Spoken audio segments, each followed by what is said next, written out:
Another story about prayer. I think a number of the things I use tonight as links are going to be things to do with prayer.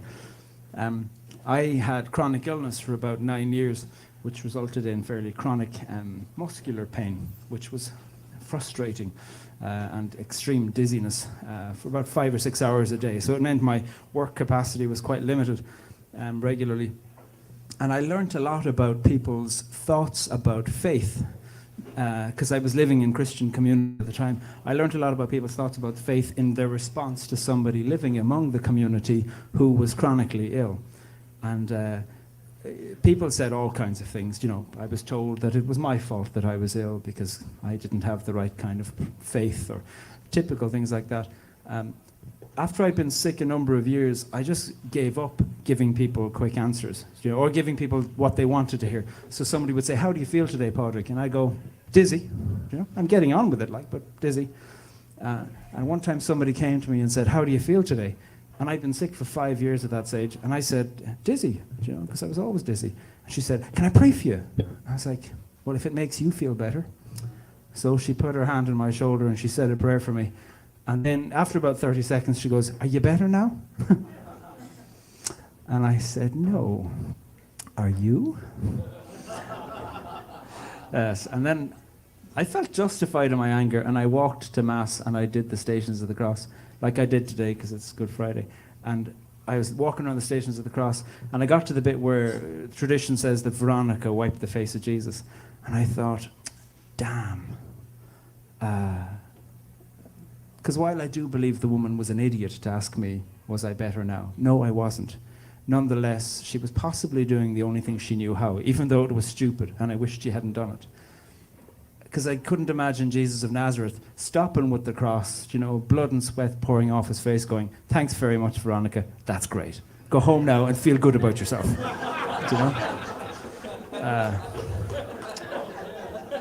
So not only was the woman, who was a nurse who prayed for me, not only was she an idiot, I was an asshole. So, and I'm not sure why I told her that story, but it's a good one. So, no Irishman needs a reason to tell a good story.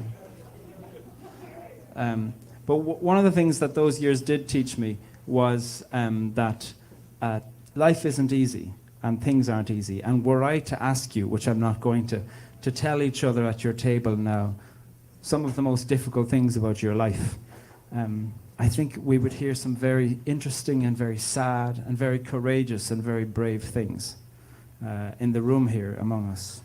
And I do think we need to find ways to celebrate those things, not because we're delighted they happened, but plainly because they did, and we're still here.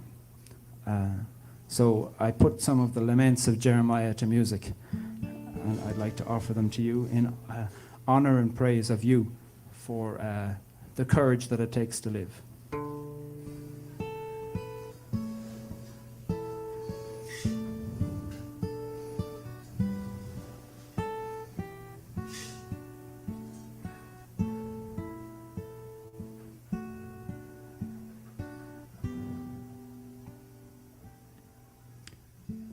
You are my strength, and I am weak.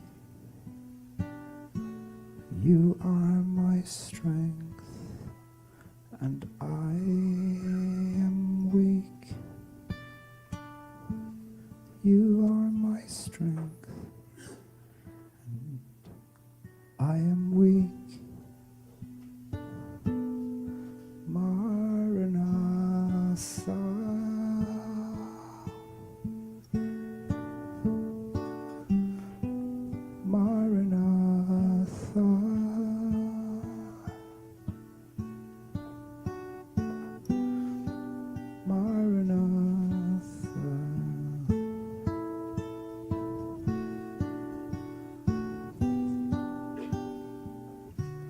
I've given up sometimes when I've been tired.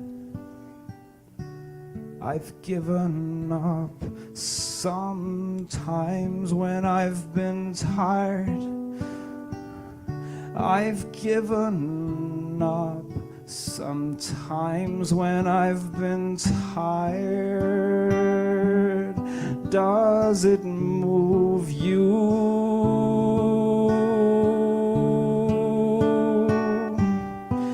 Does it move you?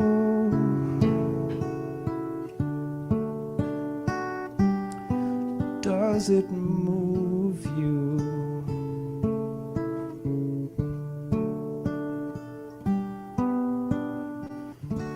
I fucked it up so many times. I fucked it up so many times. I fucked it up so many times. Alleluia.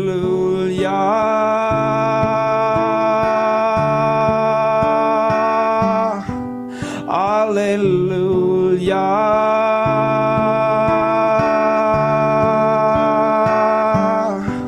Alleluia.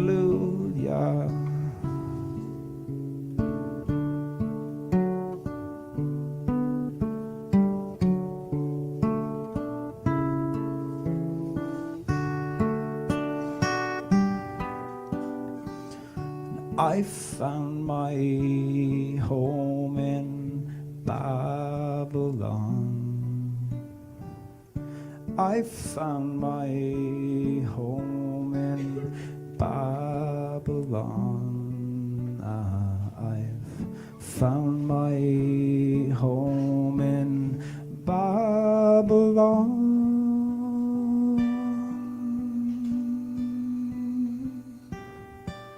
Here in exile,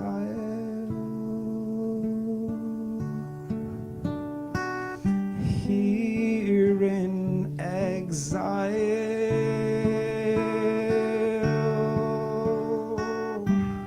here in exile.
All right, welcome.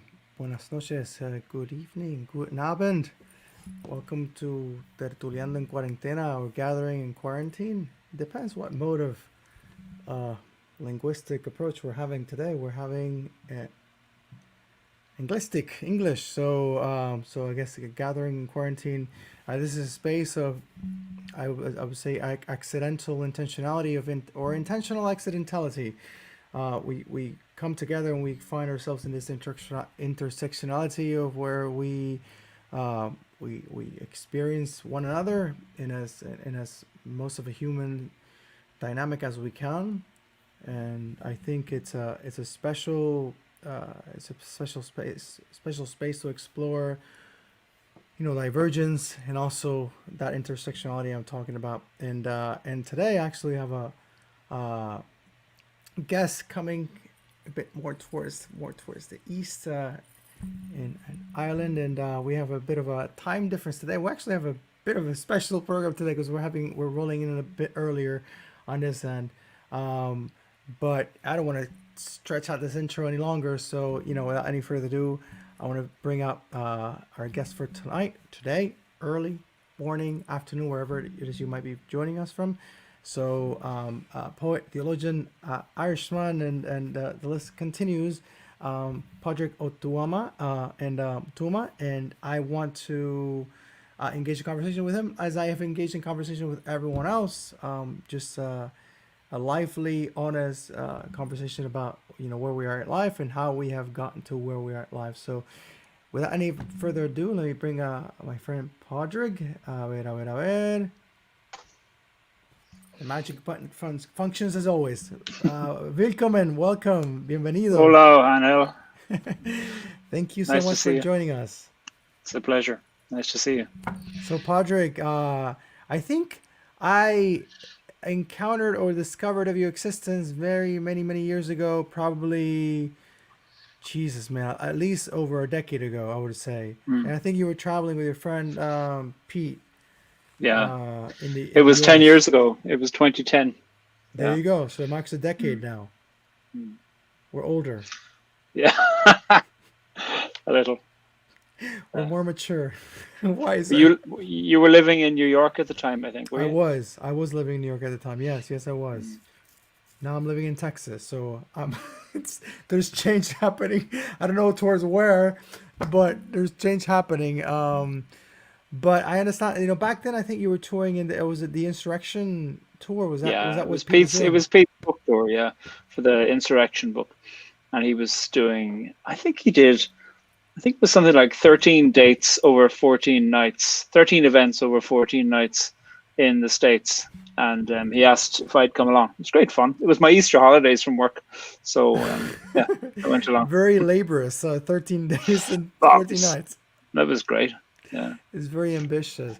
So yeah, so we come from there, and the little sample we played was around that time with a little bit. I think a little Exactly. Yeah. That was in Atlanta, in Georgia, playing in a little bar called Manuel's on Good Friday night, 2010. There you go. It doesn't seem. Does it seem to you like so long ago? I mean, how do you reconcile time in terms of hearing that? Yeah, I know it feels like 10 years ago. Time has served us faithfully. Then, Yeah. I always ask because especially now in COVID times, it can seem quite the trickery of how time is how time is kind of stopped, but at the same time going on. I still remember when I started doing these conversations back in March, and now we're towards the end of November, and it seems very surreal that we are near that. Well, according to my friend in Germany, they already, Christmas time has already started today. So now that we're officially in Christmas time, it does feel quite weird coming from Easter to Christmas time, or pre-Easter to Christmas time. Now it like all that has unfolded, at least to me. It's very odd. It's very strange how time has kind of progressed to this point in these times of COVID. And speaking of that, we like to start, or I like to start talking about the present context and our times of pandemia. And I would like to get a little bit of a feel of what you were doing, pre times of pandemia. I start with it's a bit of a 3-layered question. Like, we have times of pandemia, so that's where we're at now. But I like to get a feel of what you were doing before. What were you doing before times of pandemia? Then pandemic comes, and how has that affected what you were doing, and kind of like the whole journey towards now? And the third part of the question, and I'll remind you if you forget any of the segments of that question.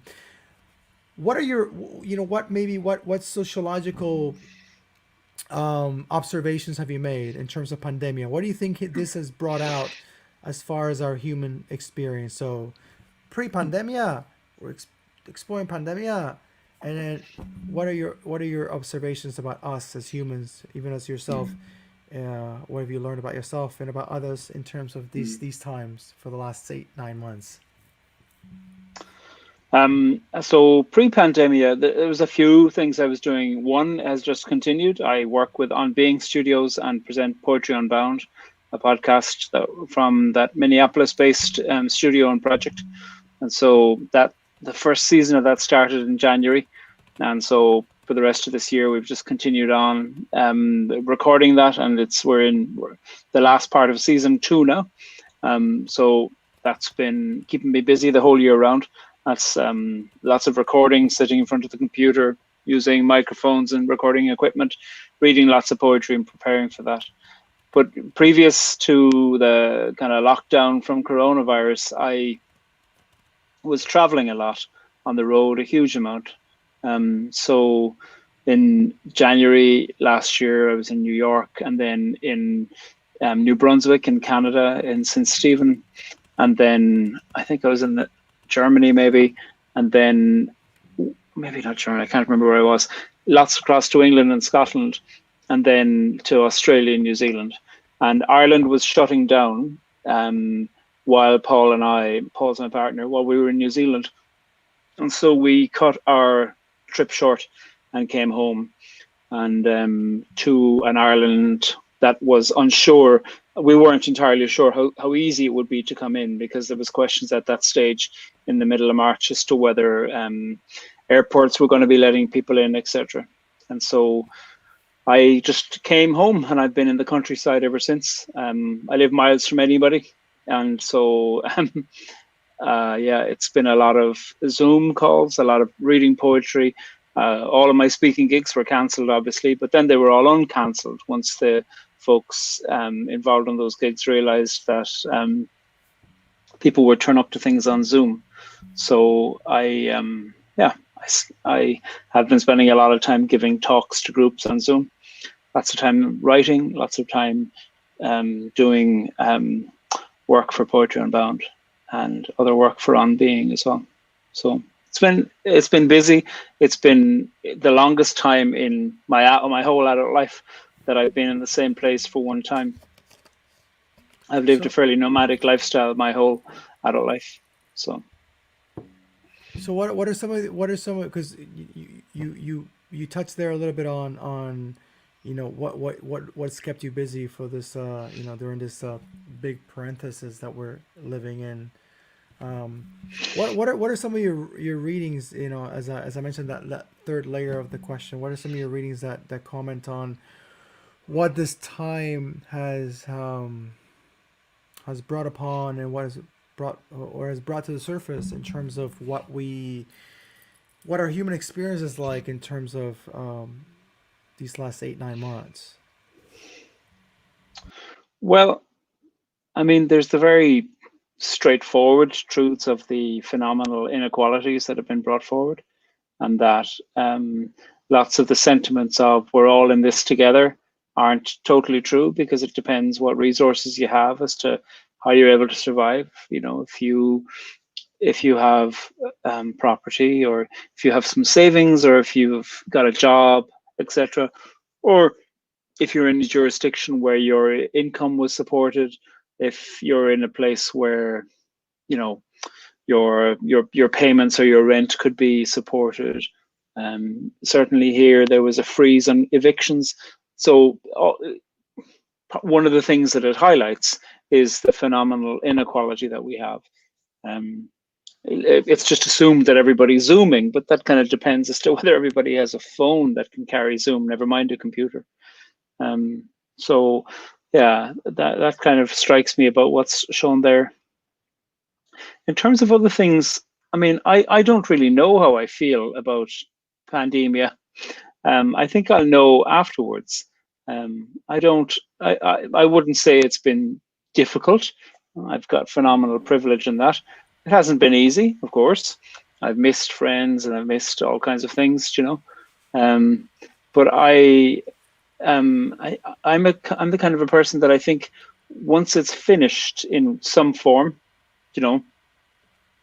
and there's some form of where you're not frightened to hug your friends, or other people aren't frightened because they have underlying conditions that would render them at more risk than others. Once there's some level of touch and communication and being able to know we're out of the cycle of lockdowns, once that's over, and over for a while, I think then I'll begin to feel what I feel.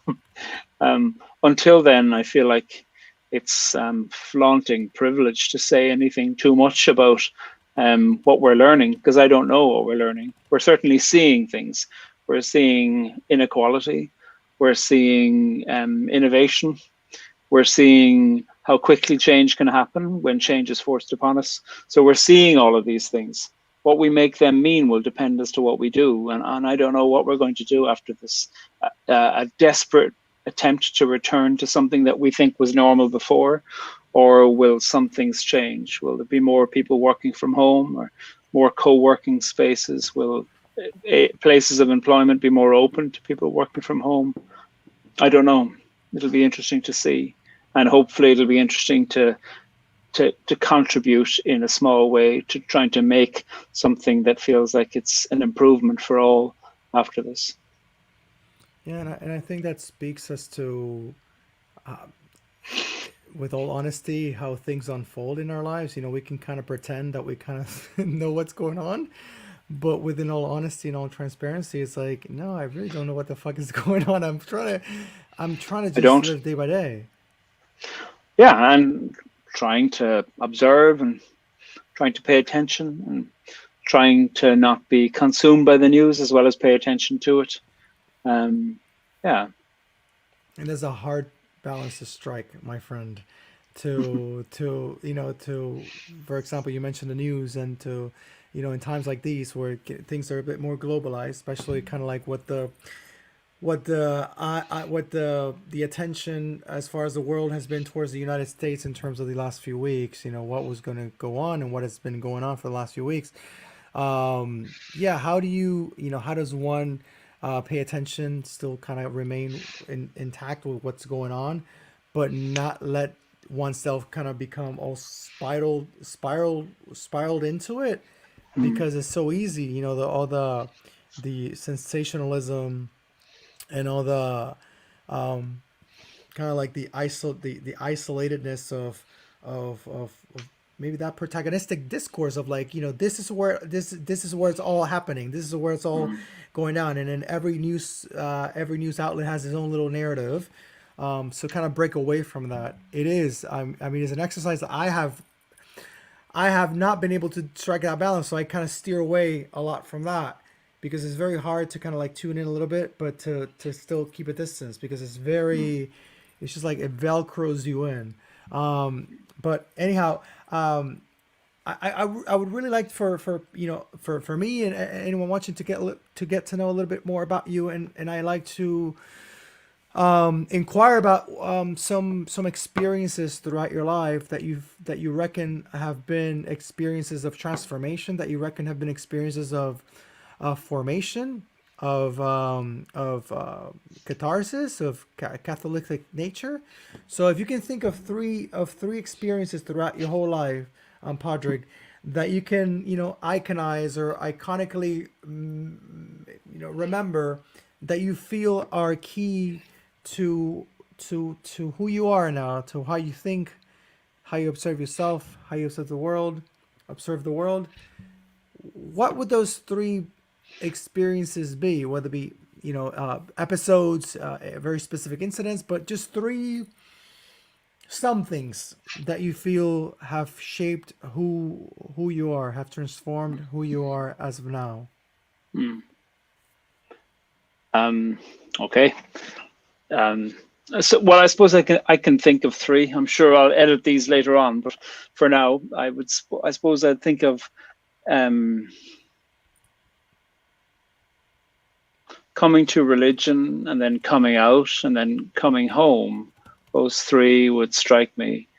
Coming to religion was a kind of a given.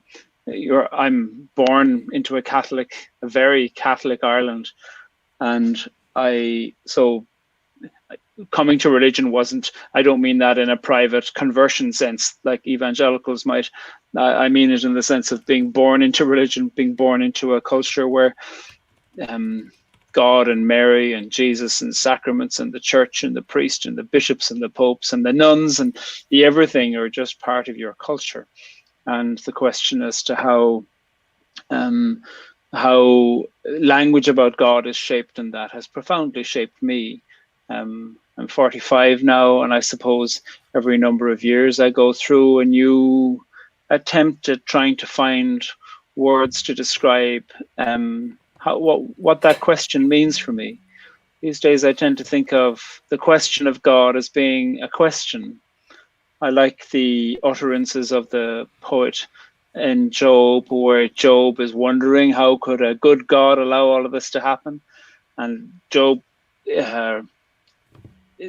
directs all of these accusations and questions against God in the form of questions.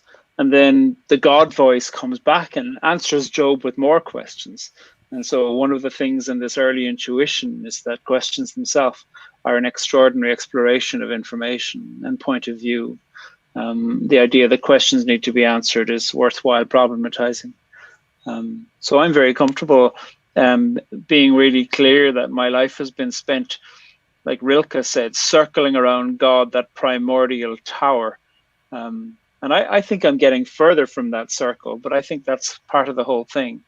I'm less interested in devotion to religion now, but fundamentally utterly drawn to the problem of religion and the curiosity about it. And for me, religion and poetry are the same thing. It's trying to put language on meaning, and it's trying to put form and shape and echo and music and language and metaphor and location and story. So for me, coming to God, I suppose, coming to religion, coming to poetry, that's the first one.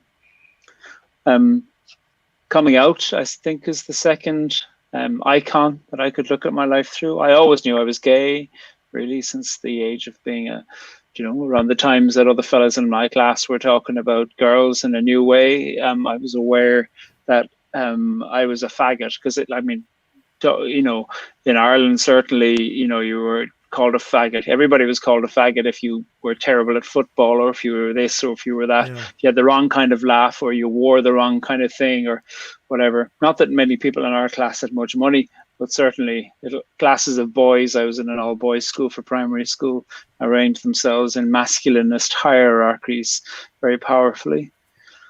So, yeah, I was aware of that, but I didn't tell anybody for years, because I didn't feel, I wasn't safe. It's not that I didn't feel safe. It's just a basic fact. I wasn't safe to tell people. And from a religious family and interested in religion myself, I joined a religious organization and worked with them for a long time. And so that just kind of drove those secrets deeper. I told a few people, and then exorcisms were arranged for me to get rid of the devils in me, and therapies to try to cure the gay in me. And all of that drove a profound sense of shame into me. But it was language that saved me. The reparative therapist was trying to tell me how in his fantasy of my future heterosexual lifestyle, because he always said to me that I wasn't gay, that I was just broken.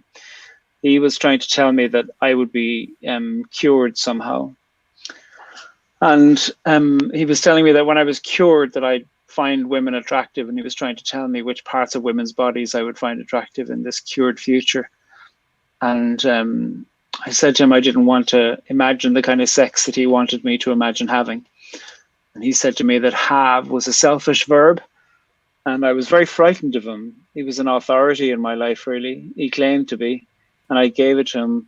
But when he said to me that have is a selfish verb, I realized you couldn't say that in Irish, because the Irish language doesn't have a verb have in the same way that it functions in English. The verb have in English is a phenomenally flexible verb, but we don't have it like that construct in the Irish language. Gaelic, some people call that. We call it Irish. And I realized he was making all this shit up, and I got up and left. And while I still didn't tell too many people that I was gay, it's then that I think I came out, because I walked around and said to myself, I'm gay. And I was very frightened, and I wasn't sure if I'd lose my job and lose where I was living. I had very little money. I was working for this ministry. Different people were supporting me financially, very generously, very well, very kindly. But I was living on peanuts, and was just coming out to myself. And it was frightening and thrilling all at the same time, because I knew I was coming into truth rather than falsehood. And there was something electrifying about the language involved in that. And for me, it was language that awoke this in me. Nothing to do with the question of God. It was to do with the tangible question of language, that I thought, this man is making shit up if he says to me that a verb that exists in English but not in Irish can have a morality. Verbs aren't moral or immoral. They're just verbs. Depends what you do with them. And then coming home, I think, I moved to Switzerland later on, and then to Australia. So I was away for 5 years, and I always assumed I'd spend my whole life out of Ireland. I do love traveling, and I like being Irish, but I like being Irish overseas. I came home to Ireland to study theology, because I couldn't afford to study overseas. I couldn't pay student fees in Australia, as an international student. Coming back to Ireland has changed my life fundamentally, in a way that I'm thrilled for. Being here, being located here, I have, being involved in politics. Well, I'm not a member of any political party or involved in politics, but involved as a citizen in having political thought in your own country and having agency to vote about that. That interests me. We're in a fascinating time in Irish history. 2021 is the centenary of the partition of Ireland. In 2016, primarily the population of England voted for Brexit, which is going to affect the border in Ireland. So these are heightened times of politics. They're painful times. I've been involved formally as a practitioner in conflict resolution in Belfast for the last almost 20 years. Wow. That's been an interesting thing to be involved with as a skill. I trained in conflict resolution a long time ago, and I've been doing lots of group conflict work. And being back in Ireland for this period of time has been fascinating and has shaped me, as I've tried to think, what does it mean to be an artist? And what does it mean to be present? What does it mean to ask good questions and to try to imagine an Ireland and Britain? Not that I live in Britain, but Britishness is very present in Ireland because of the result of so many hundreds of years of British Of course. presence in.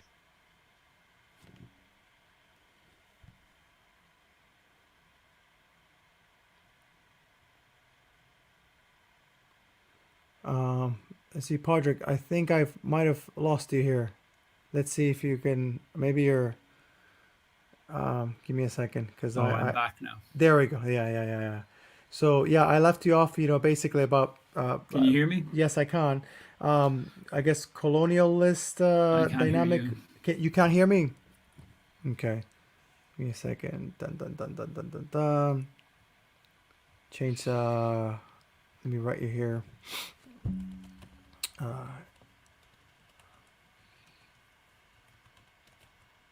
Okay, so we're just gonna wait for Padraig to come back, and I think his headset Bluetooth functioning stopped working, so we're just gonna wait for him to come back and resume the conversation. All right.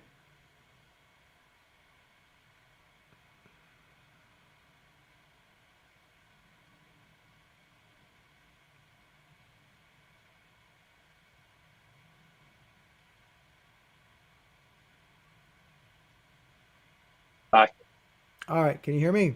Mm-hmm. All right. Are your headphones good? Yeah, they're good. I'm not sure. It actually wasn't my headphones. I thought it might have been. I'm not sure what happened. Anyway, Yeah, I'm if back. there's a space where technical problems can happen is here. It's all cool, so relax. Hmm. You're mentioning the last things you were stating was basically about I would imagine the colonial relation between the UK and Ireland. You kind of mentioned a little bit on that. Yeah. Well, it's a heightened time to be present in Ireland, while I think England is asking itself very interesting questions about who England wants to be. Yeah. But they're asking those questions in a way that directly affects Scotland, Wales, and Ireland.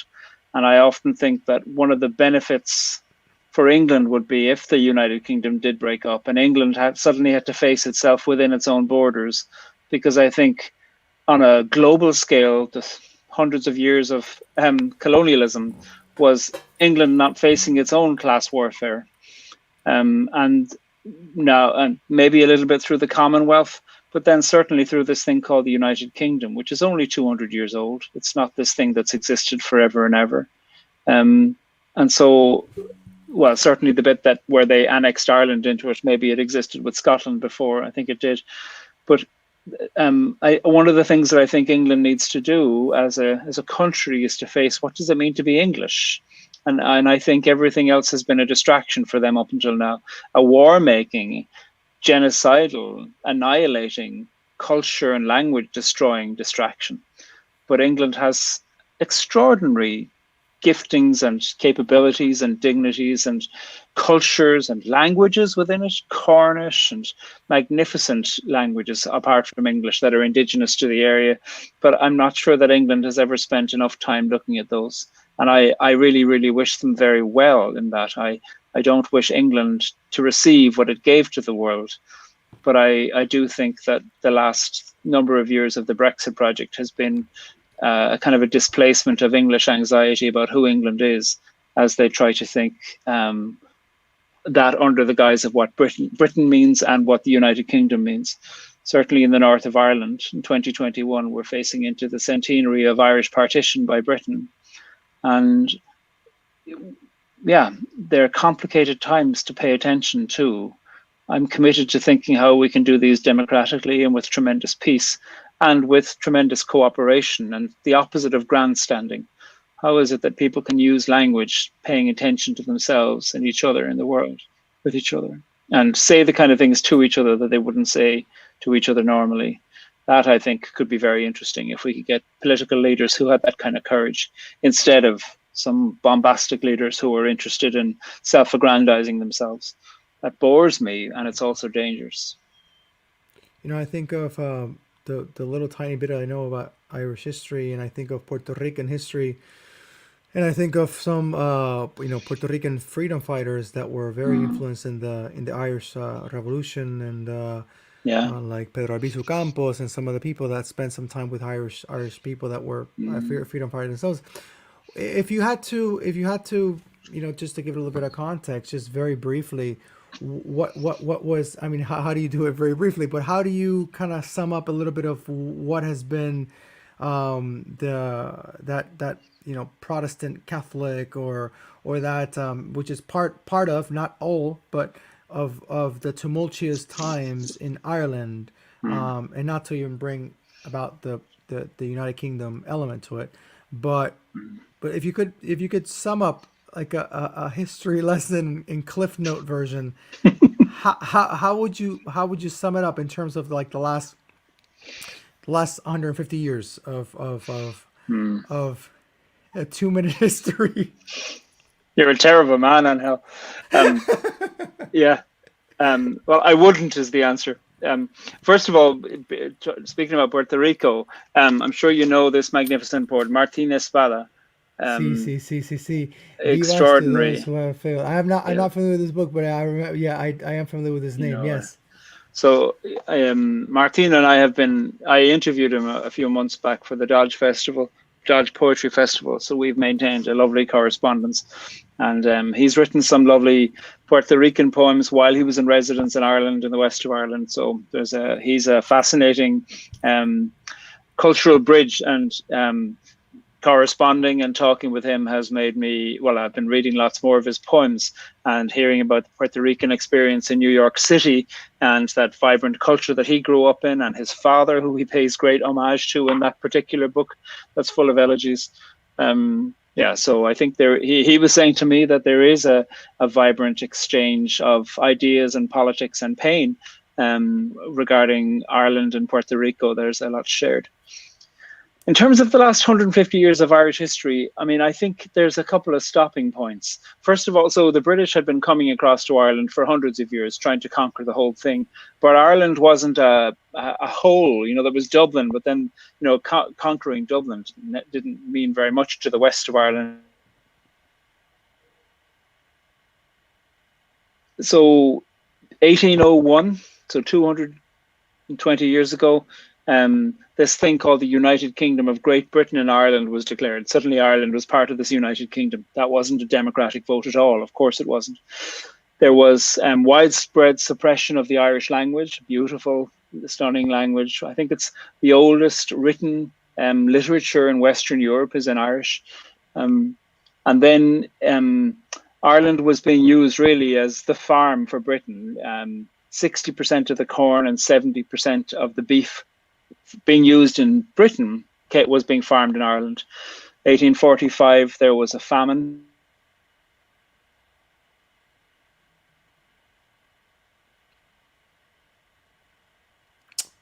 All right, so it's just technical problems our treat today. Let's wait for Padraig to plug it back again so he can continue the 2-minute summary I requested from him to give us a snippet on Irish history. Let's see.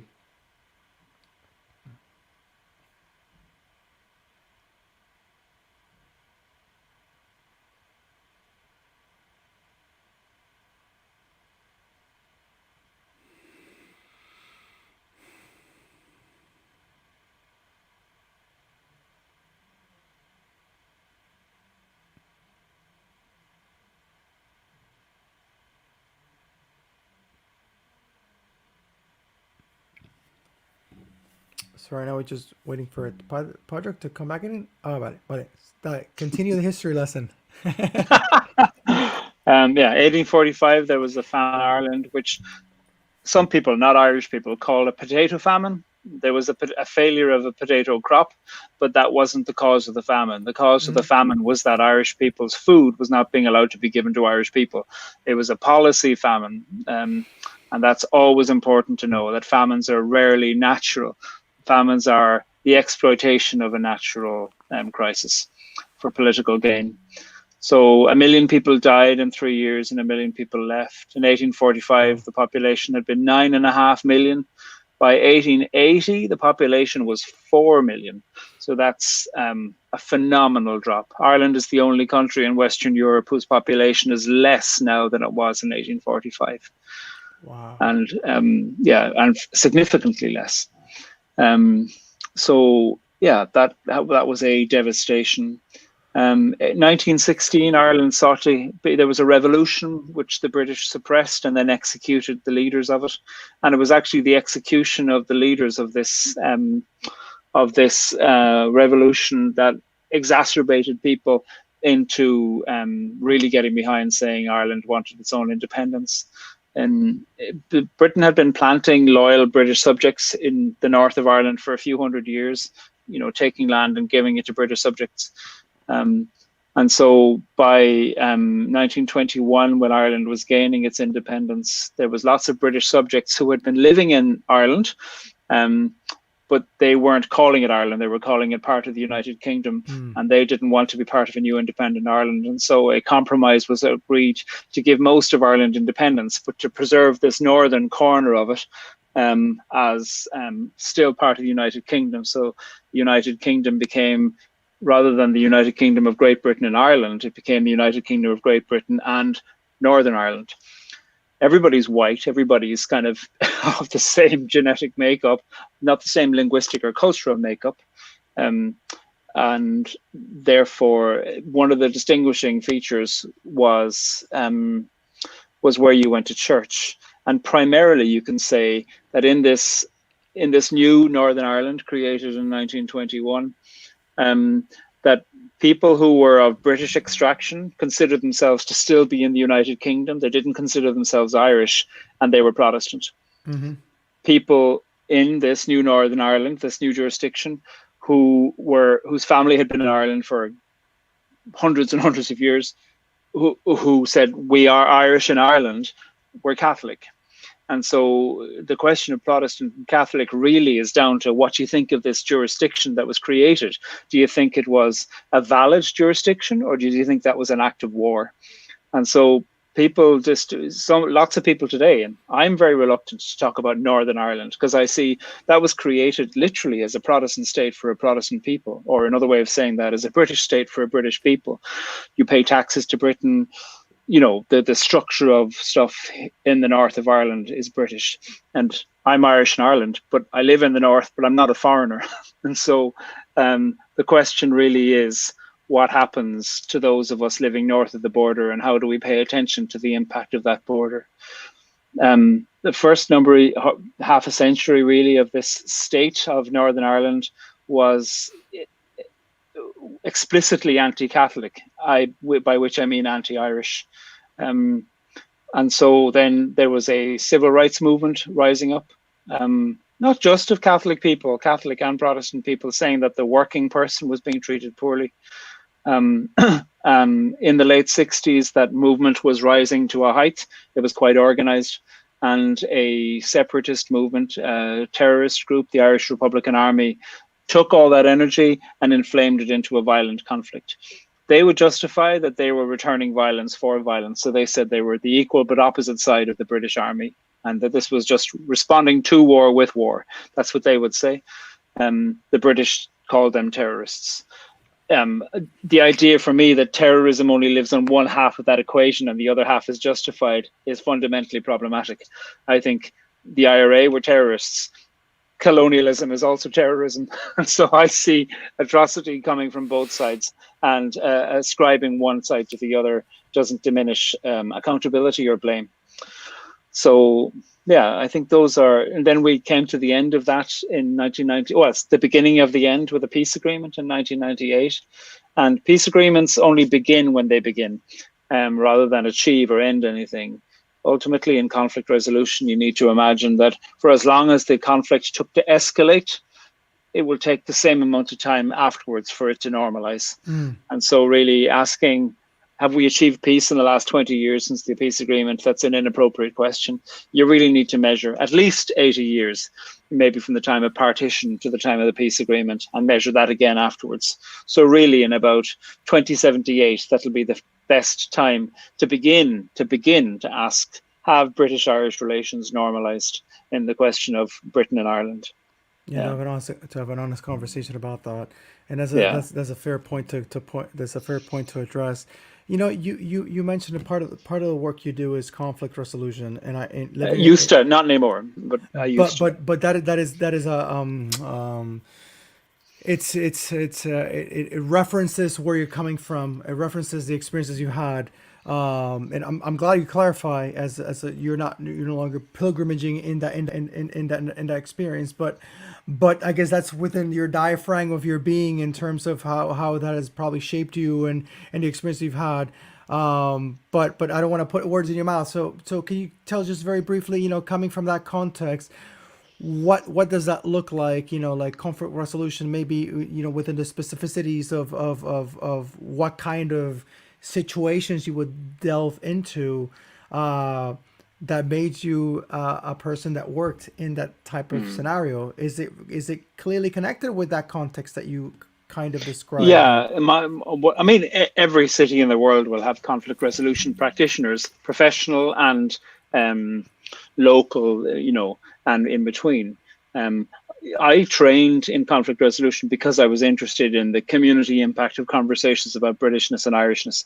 So loads of conflict resolution practitioners maybe will work between two neighbours who, where there's noise or somebody's broken something, etc.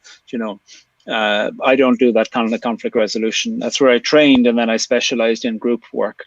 And I'm really interested in how group work and political identity and social identity and the impact of power and the disparities of power work.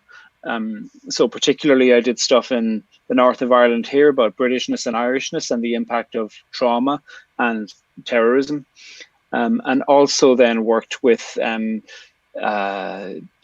LGBT people. I'm a gay man myself, and obviously, and the I suppose people who are very vocally cautious or anti or resistant to LGBT safety and visibility. And so I was really interested in both of those. And like what ties everything together for me, it ties the question of God, it ties the question of being a gay man, and it ties the question of conflict resolution. It's all language.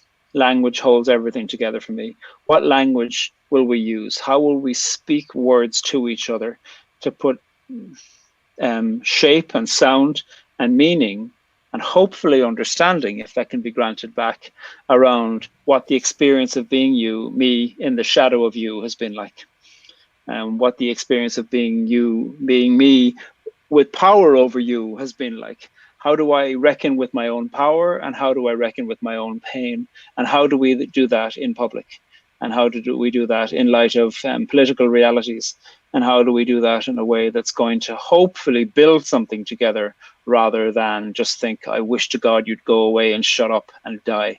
Because sometimes I think that's an underlying thing. We want problematic points of view to just shut up and go away. So we try to demean them, etc.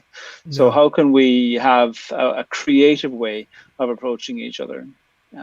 So while I formally don't do, I trained in conflict resolution. I did a bunch of courses in it, and internships, I suppose, for want of a better word. But while I don't operate professionally in that anymore, I think, like any human being, we're all navigating conflicts. The conflict of being your own self, first of all, as well then as the conflict of everything else. The conflict that starts within our own diaphragm and our own experience of life, which we usually negate it to focus on other people's conflicts because it's easier than focusing on our own conflict. And then we turn into this whole like scapegoating dynamic. So, you know, once we come back to us and address that first initial conflict, and it's I would imagine, and I would say it's a lifelong process, but but recognizing it is a humongous step to humbly keep on coming back to that dynamic. And you know, as of now, you know, like your experience within arts, within poetry, within theology as an expansive or as a reduced conversation as that could be. Where do you find yourself navigating now? Where do you find yourself, spending a great deal of your time with as of recent times? Maybe you can talk to us a little bit about times of COVID. Like where has that directed your journey for the last few months? Like I was mentioning, I work for On Being, which is a Minneapolis-based studio. It's a media and public life project. So On Being with Krista Tippett is a podcast and radio program that most people in the United States who know the program would know it for that. I've known Krista for many years, and I admire her work enormously. And so she had asked me a few years ago if I'd think about working with them to present a poetry podcast, because more and more of their listeners were indicating how interested they were in poetry.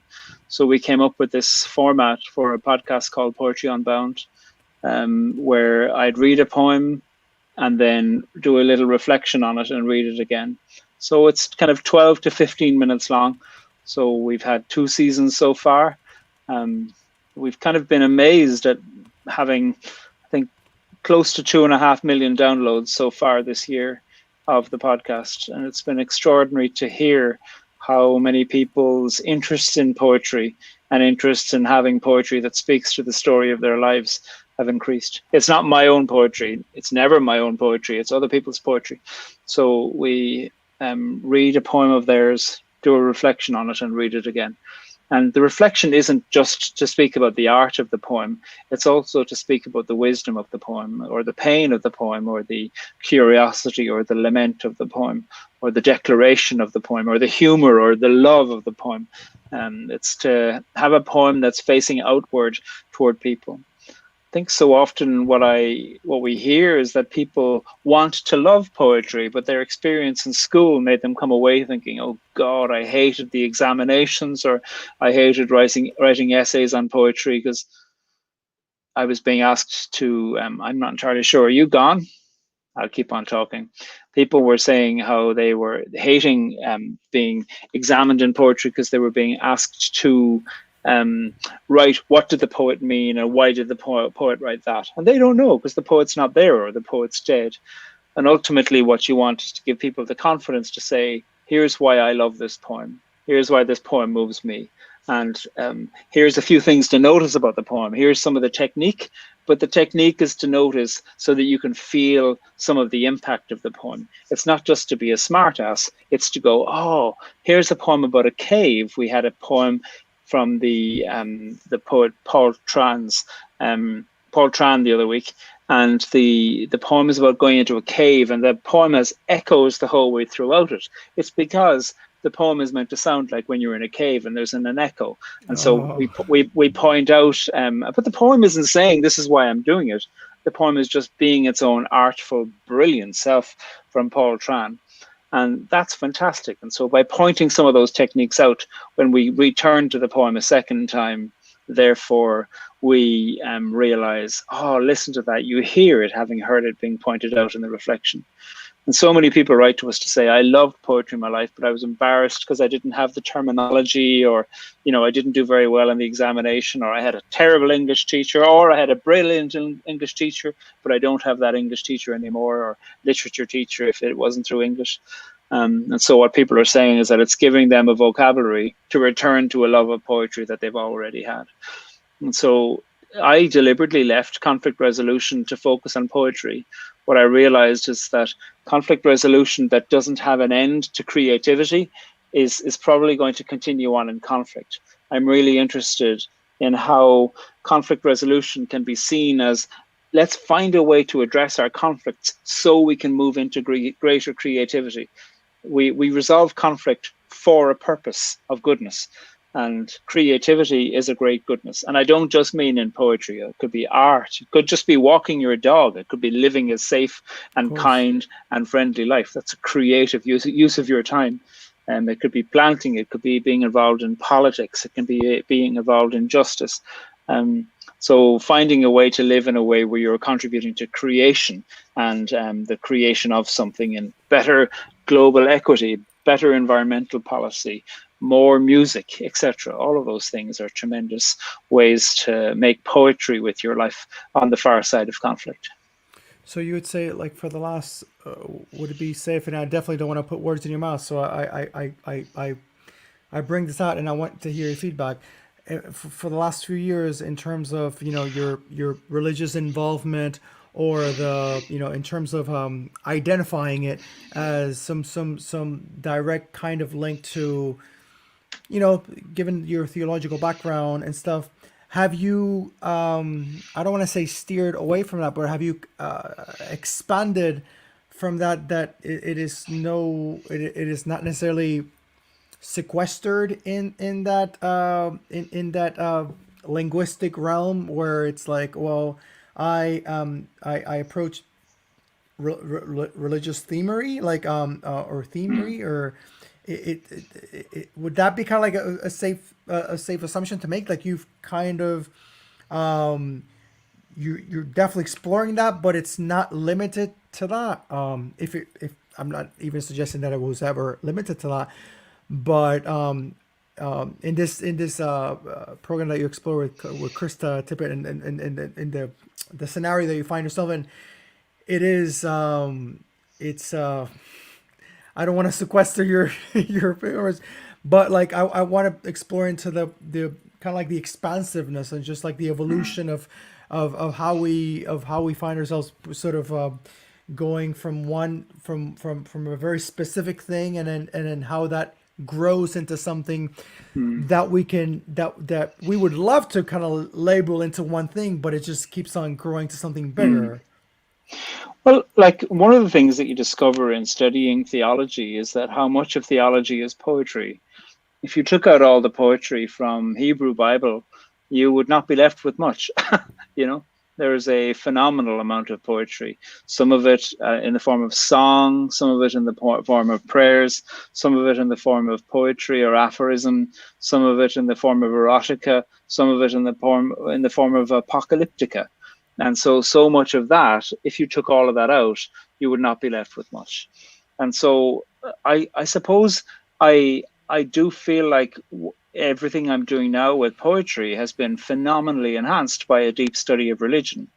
And I subscribe very much to my own language, to Irish, where like there's a collection of hymns. I can show you the book. This is a collection of hymns from 1928, Danta Day, and Danta means poems and Day means God. So it's the poems of God. And so the word for prayer and hymn and poem is being used as in the very same word in this book, Danta. And I think that's quite an extraordinary and beautiful and expansive understanding, putting words around meaning. And I think that's what religion has been trying to do. That's what conflict resolution containment is trying to do. That's what creativity and poetry is trying to do. So for me, they're all the same thing. I don't feel like I've left anything behind in terms of practicing as a theologian. I think I'm all the questions that academic work in theology asked me to do and asked me to learn. I continue to feel like I'm asking them. I do write theologically at certain times. I am writing particular theological projects. I've got a book coming out early 2021 that I co-authored with a friend, exploring borders and Brexit through the lens of the Hebrew Book of Ruth.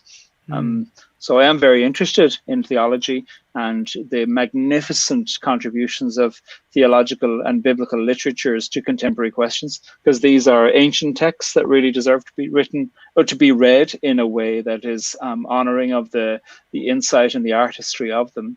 I don't try to make converts to them, but I do try to recognize the timeless wisdom that's inherent in these texts, and also how so many of the characters in these texts are bolshy characters, or terrible characters, or brilliant characters, or defiant characters. They're so worthwhile giving time to. But all of that is poetry to me. Yeah. It's something I like to, as we give this conversation a landing strip. I like talking about the utopias, the utopias, and what the realm of the utopia means. And I reference the Uruguayan author Eduardo Galeano, and Eduardo Galeano has this reference of the utopia as this reference in the horizon, this sort of a viewpoint in the horizon, and as you move towards it, take 5 steps towards it, then it takes 5 steps even further down, and it takes 5 more steps, and it just takes 5 more steps forward. So then there's that sense of what is the point? What is the point? I keep on moving towards it. It seems like this unattainable thing. Well, the point is that you keep on pressing forward. The point is that you keep on pressing forward. It's not so much that you come in contact with it, especially addressing culture as we see it from our angle, where it's there's a lot of emphasis in coming in touch with and attaining and succeeding, and these certain things are out there laid as the big trophy case of success. We tend to forfeit the process element of it.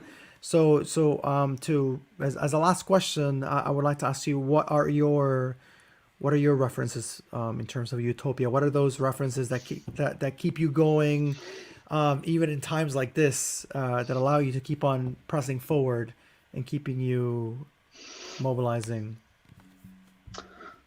I think there's just one for me, which is it's language. How can my language, and how can community language, and how can the language through the work I do with Poetry Unbound or with other places, how can our language reflect us back to ourselves in a way that's meaningful? Yeah, I think that's what always interests me. How can we find form and syntax?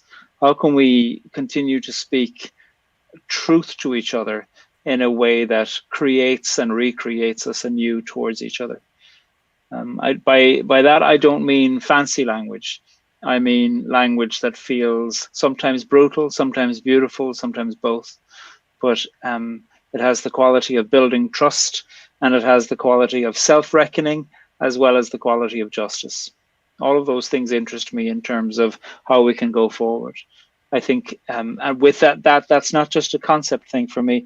I suppose I think of the language we use being capable of talking about, using language to speak about the precarious reality of the earth and the necessity to move towards more sustainable ways of living in terms of where we live, like literally on the earth, on a planet that's spinning around space. All of that is possible, I think, if we were able to use language in a way that wasn't that wasn't hiding behind language as a lame excuse. Or no, I shouldn't say lame. Hiding behind language as a weak excuse. Yeah. I'm interested in using language in a way that can face us up with the importance of what responsibilities and accountabilities we have to ourselves and each other. Padraig, thanks so much for spending this interlude with us and this side of the planet, which is a bit far, but we're not so far away. You know, this No. kind of brings us together and makes it all the more neat. So It's nice to talk to you, Angel. Thank you. It's a privilege, and anyone who watched this live, thank you so much. You know, and anyone who's watching this on a recorded mode, thank you as well. I always like to close off with the words of basically our Walter Mercado, who's an astrologist. He does a documentary on Netflix called Mucho Mucho Amor, and I highly recommend it. And he would always close off this his programs by saying, "Que tenga mucha paz, mucha paz, pero que tenga mucho amor, mucho amor." And we definitely need a whole lot of those too. So, Padraig, a big hug from this part of the world. Don't disconnect just now, but anyone who's watching as well, thank you so much for watching, and we'll see each other next time. So much peace. Hasta luego. Ciao, ciao. Thank you.